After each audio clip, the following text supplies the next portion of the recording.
Howdy, guys. I love Tuesdays. It is time for stall talk.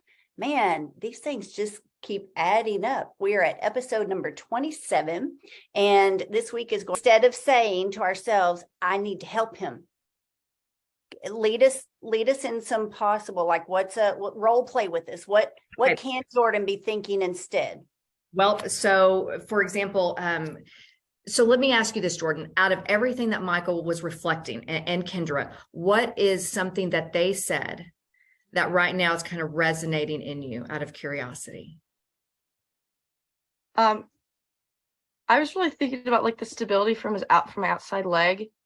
That makes because like when my foot comes back like that, I can't I want him obviously keep his hip to the inside and underneath him and everything. And when my foot comes back and isn't on his side, I can't keep his hip underneath him to help him drive himself forward. And I want him to drive himself forward.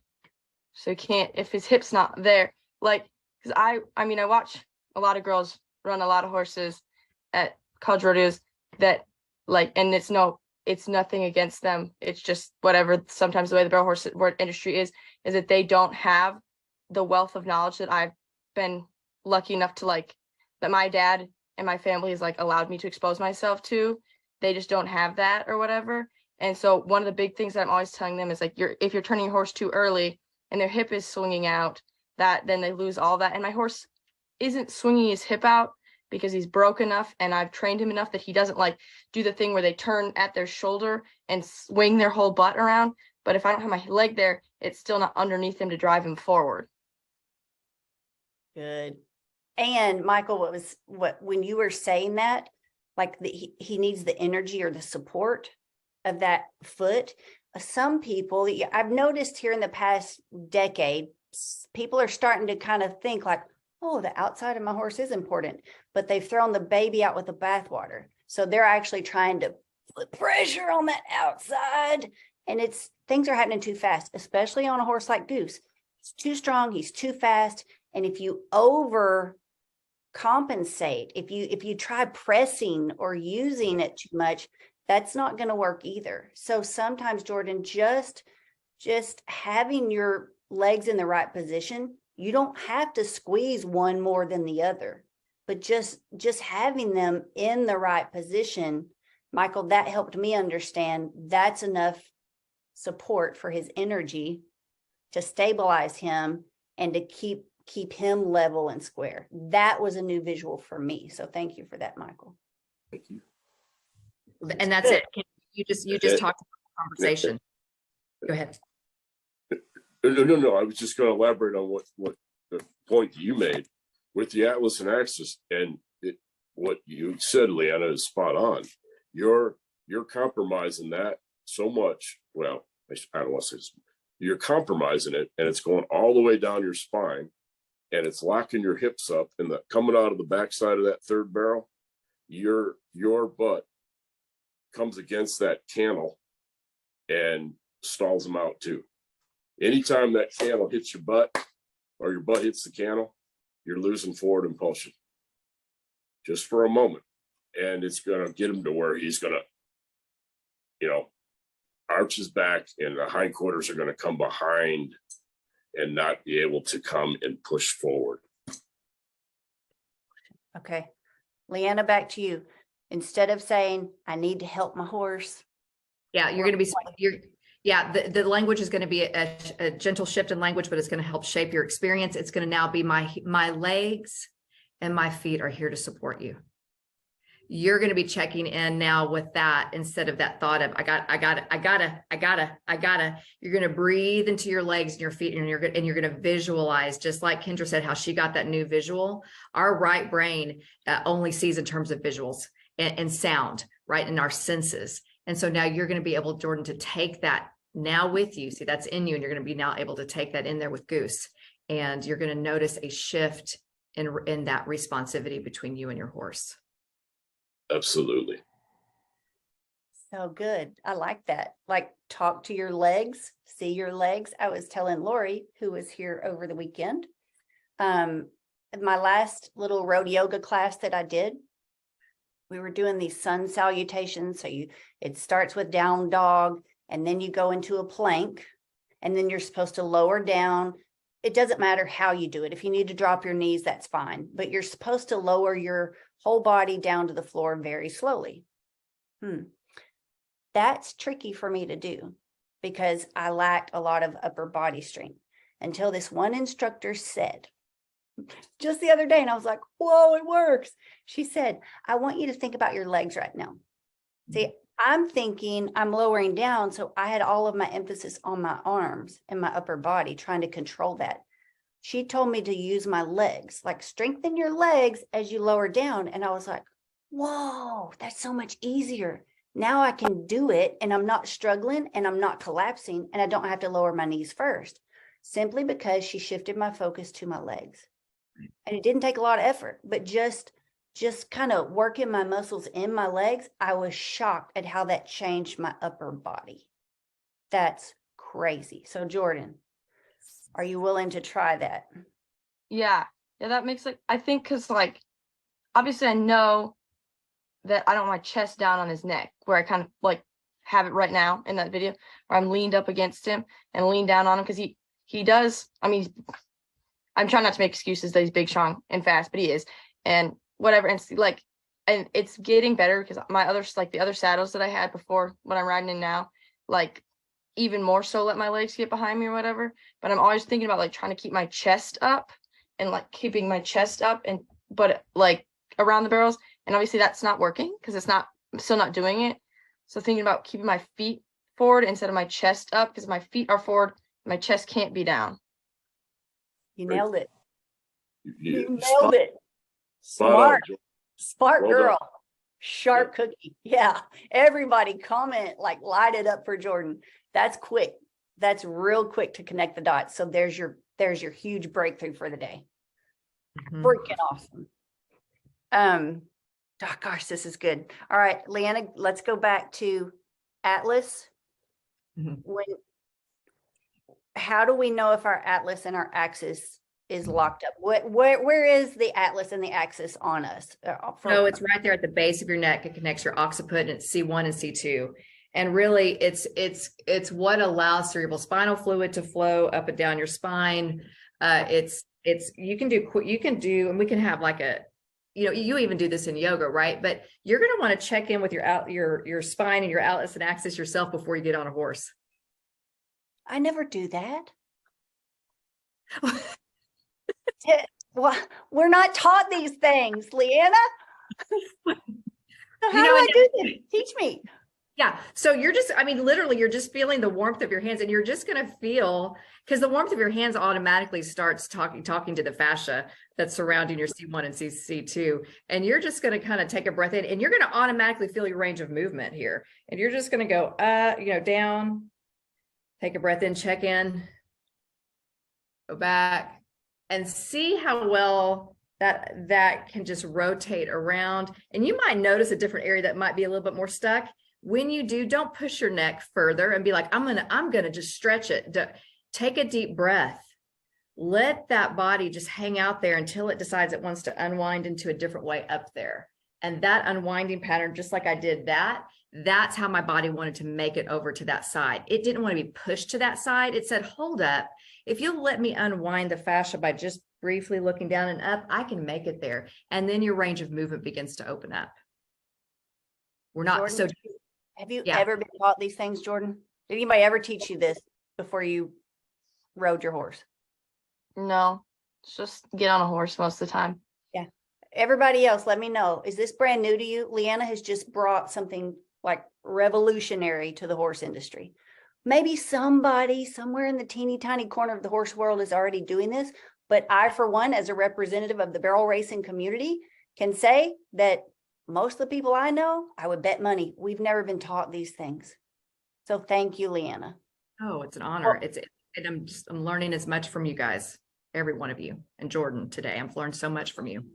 How long do we need to spend doing this, and how soon before we climb in the saddle?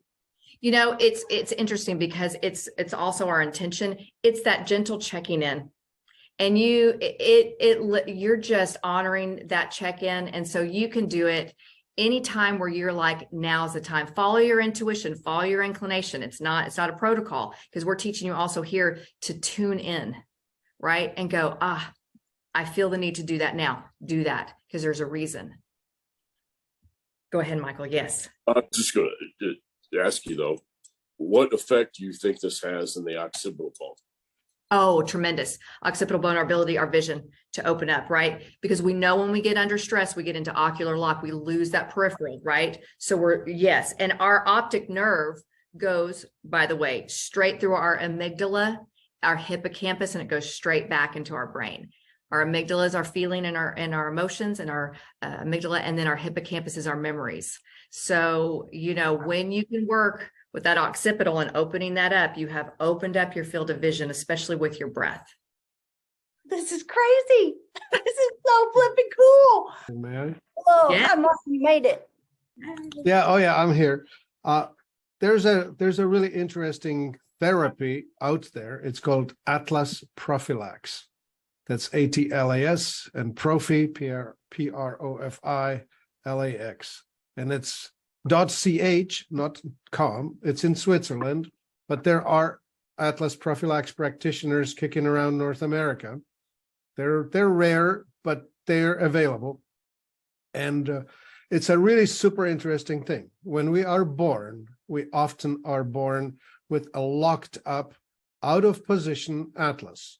And if you could visualize your skull as if it were a golf ball and it's sitting on a ring, that's the atlas. And it's supposed to be aligned over top of the opening between the skull and the spine. And when it's offset, it's as if you were misaligning. It's hard to illustrate here. Misaligning two round things that are supposed to fit over top of one another. But if it's shifted laterally, then you're blocking, and if it's rotated, you're also blocking. So you may find some people who are permanently off. They just don't, their nose doesn't necessarily go straight, it goes just off a little angle and more. And so anyway, there are these ligaments that are between your skull and your neck, and an Atlas Prophylax procedure loosens these so much, it feels like a jackhammer when they're doing it, but it's not quite as bad. But anyway, this procedure loosens these bands that are holding it locked. And when that's unlocked, all of a sudden, this whole thing settles over top of itself as it was meant to be, as opposed to where it is held today. Wow. Like, for example, myself, I mean, I'm speaking from experience. I spent probably $50,000 on chiropractic, going every 5-6 days to put myself back together because my C2 would never line up. Well, I had the Atlas Prophylax, and that was the last time I needed to see a chiropractor. Thank you, goodbye. What? Well, go figure. And we never, we just don't think about these things. We don't think about, Michael started this session today with from your armpit to your hip. What? Who thinks about the space between their armpit and their hip when you're in the horse? No, we don't, because we get ahead of ourselves and we think about, there's 5,000 added today. I'm going to win it. Our Ricky Bobby comes out. If you ain't first, you're last. Look at that shiny belt buckle that your friend just won. Look at that new horse.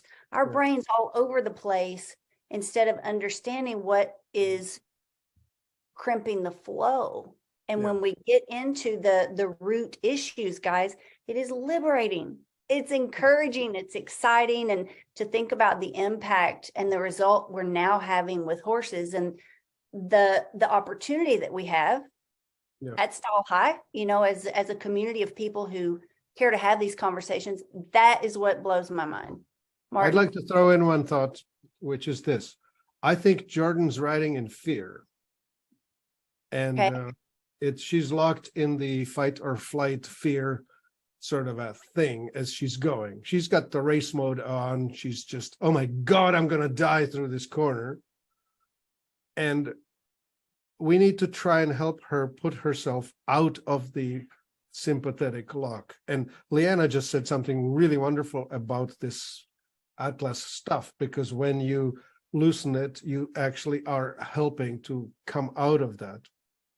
Okay. But the other thing is you can do several exercises that can help you just before you get on the horse, so you're not so freaked out from what's about to happen. Okay, so So when you're asking Jordan to put the gas on, that's like, I'm gonna die. No, Yeah. can't do it, right? She needs to unwind herself from being in that panic mode somehow. Three tools I have. One is diaphragmatic breathing. Breathe into your belly for a good 3 minutes to just really let go of your fears. Second thing is this lock that East Indian yogis have discovered, which is you take your tongue and you roll it up and make it touch the soft part of your palate. So you can feel your palate, you know where the edge of the hard palate ends and the soft is further back in your mouth. So you need to get the tip of your tongue rolled and pushed far enough, and you hold it there as you breathe. Mhm. It's a weird thing, but that's what sets the parasympathetic in action. Okay, don't tell us what the third is. We're gonna leave a cliffhanger. That's gonna keep them coming back next week. Sure. So 3 tools. Lori, sounds like we've got a whole different clinic shaping up here. And guys, I want to talk a little bit about this weekend's clinic. If this has helped you today, speak up. Let us know. We want to hear the feedback. I want to know what you heard today that you've never heard before. What do you agree with? Do you disagree with anything? It's okay to let us know that too. Reach out to us, info@stallhigh.com. You can comment on these videos. The best way to reach us, though, is info@stallhigh.com. We have a clinic happening this weekend that you can participate in from wherever you're at because it is mobile. Okay, it is a digital clinic. It's called Moody Mare Makeover.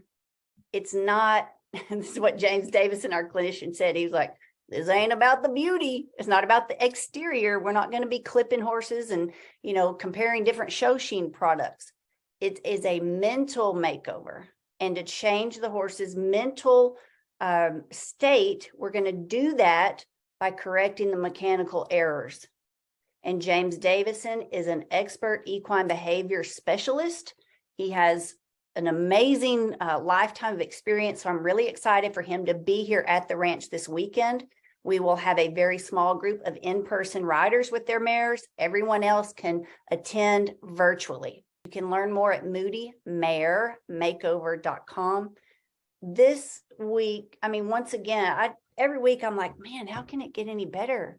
How can we keep climbing higher and higher? And you guys just did it. Martin, you as well. Martin Patella, founder of Life Enthusiast. Thank you. Leanna, Michael. It's crazy. This is awesome. Jordan, let me hear from you. Has this helped you? Yeah, it's given me a lot to think about and stuff. My dad and I are talking about, the only thing that I was gonna ask you about is, so obviously like we do a lot. I slow work the gray horse most of the time. Just like walk, trot him, lope, but like walk, trot him. I don't even lope him through the pattern ever really at home. But obviously like at the walk and the trot, I'm good about everything. Yes. My feet stay where they're supposed to be. My body stays where it's supposed to be. And when I get fast, that's when I kind of fall apart. And we were trying to figure out what we should, like, how to remedy that. And finally, why don't you just ask Kendra? Why would you ask me? I go, you're right. Okay. So you're coming to class tonight at 6:00. Mm-hmm. Okay. Leanna, Michael, I hope that you can make it at 6. If not, we will continue this discussion when Leanna and Michael can be there as well. Martin, you're welcome to join us at 6 p.m. I coach on Tuesdays in the online mentor program at Stall High. So I feel like this is something we definitely need to continue there tonight.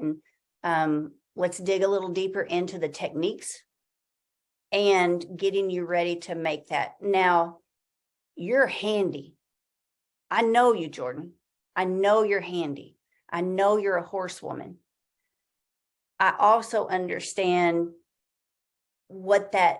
how even as skilled as we are, right? Even with accomplishments and having ridden a lot of horses, it can still be scary sometimes. And you have a horse with a lot of speed. And when they take off like that, I think that is part of the challenge, is that we battle this inner voice that says, you're not going to be safe. There's no way he's going to make it. There's no way he can, this ground's not going to hold him. That's what I battle with. The ground's not going to hold us. There's no way the ground can hold us. And that's something that I internally have to overcome on a regular basis. So Martin, thank you for calling her out, even though Martin's being kind of tough on you. He's also calling your team of coaches together. Like, it's our job to help her. We need to equip this rider with the tools she needs to overcome that fear. And sometimes we're not even cognizant of the fear because we're thinking about the buckle, the 5,000 added, I got to help him. And you're not checking in with your body enough to where part of your body's going, oh, bit, holy bit, we're going fast. So do you agree that that's a true statement? Do you have some level of intimidation or fear going on? Yeah. Oh yeah. My dad tells me all the time that he thinks I'm not afraid of the horse in general. Like, he's the nicest bridle horse I've ever ridden. Like, when I was warming him up and whatever, I take him barrel races and I'll like be warming him and my bay horse up and like riding one of them and pony the one. My friend Anne, we were at a barrel race the week. She said, you have more control over both of those horses at one time than everyone else in this arena has over all of their horses, because they're both just so handy broke and like nice. He's the nicest bridle horse I've ever ridden. Like, just in my hand, like soft, feels like Chris going a hot pan, as you say, most days. But this, when it gets going fast, that's when I get like on him, because he's just so big and strong. My dad's been telling me I'm afraid of him for the past 2 years. Ever since I started like struggling with him hitting barrels, then that's when I like started, like, the more I struggled with him, the more I got scared of him going fast, because I was like, there's no way he's going this fast. I can't correct him. And I'm going to hit this barrel. And then it just kept getting worse and compounding. And I was kind of over that as much, but I have not gotten over it as much. Well, I'm so glad you're part of Stall High. Like Michael said, it's an honor, and Leanna said it too, to be on this journey with you. Michael Richardson, Leanna Ray, Martin Patella, Lori Roth, Jordan Jen. It's been a great stall talk. Thank y'all so much for being here. Thank you for watching. If you want to be a part of what's happening, if you want to be a part of this, it's like a movement now. Like, it's a group of riders who are passionately seeking wisdom. We're not opposed to products and supplements when they work. But I've certainly gotten caught up in the whole rat race of the competition and the performance. It seemed like I was missing the obvious. So if this has your attention and we have your ears forward, download the Stall High app, look for online training. It may say virtual training. That's where you can find information about our online mentor program. We would love to meet you, learn more about your horse, and help you as much as we can. Thank you, everybody, for being part of Stall Talk. This was a great one. And for those of you who are